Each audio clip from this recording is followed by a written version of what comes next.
సంఘటన దురదృష్టకరం.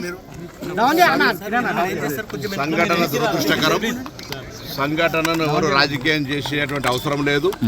ప్రభుత్వం వెంటనే స్పందించి క్షతగాత్రులందరికీ మెరుగైన వైద్య సేవలు ఇప్పుడున్నటువంటి మహేందర్ రెడ్డి గారి హాస్పిటల్లో కాకుండా ఇంకా ఎక్కడికంటే అక్కడికి సూపర్ స్పెషాలిటీ హాస్పిటల్ కూడా పంపి ట్రీట్మెంట్ చేయడానికి ప్రభుత్వం నిర్ణయం చేసింది.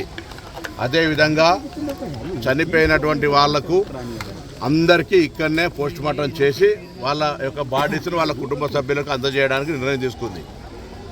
ఈ సంఘటన మీద విచారణ కూడా ప్రభుత్వం ఆదేశించింది. దాంతోపాటుగా మృతుల కుటుంబాలకు సంబంధించి ప్రభుత్వం తరఫున 5,000, ఆర్టీసీకి సంబంధించి 2,000, మొత్తం 7 లక్షల రూపాయలు ఇమ్మీడియట్గా తక్షణంగా గౌరవ ముఖ్యమంత్రి గారు ప్రకటించినారు. చికిత్స కొరకు గాయపడినటువంటి వాళ్ళందరికీ కూడా 2 లక్షల రూపాయల ఆర్థిక సహకారం అందజేయడం జరుగుతుంది.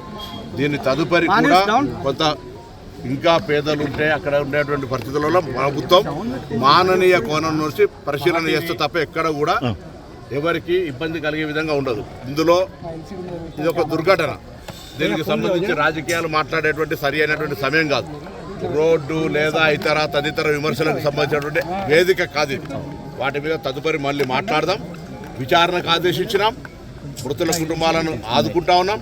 క్షతగాత్రులకు సంబంధించినటువంటి సరి అయిన మెరుగైనటువంటి చికిత్స అన్ని రకాలుగా మొత్తం మా ప్రభుత్వ ప్రతినిధులు అందరం కూడా ఇక్కడ ఉన్నాం.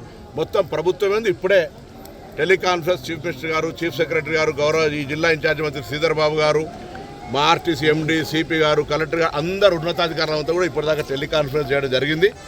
తక్షణమే అన్ని రకాల చర్యలు తీసుకోవాలని అన్ని డిపార్ట్మెంట్లకు సంబంధించిన అధికారులకు ఆదేశాలు ప్రభుత్వం ఇచ్చింది. కంకరకు సంబంధించినటువంటి టిప్పర్ గుర్తిన సంగతి మీరు చూసినారు. ఇది ఇన్సిడెంట్, యాక్సిడెంట్.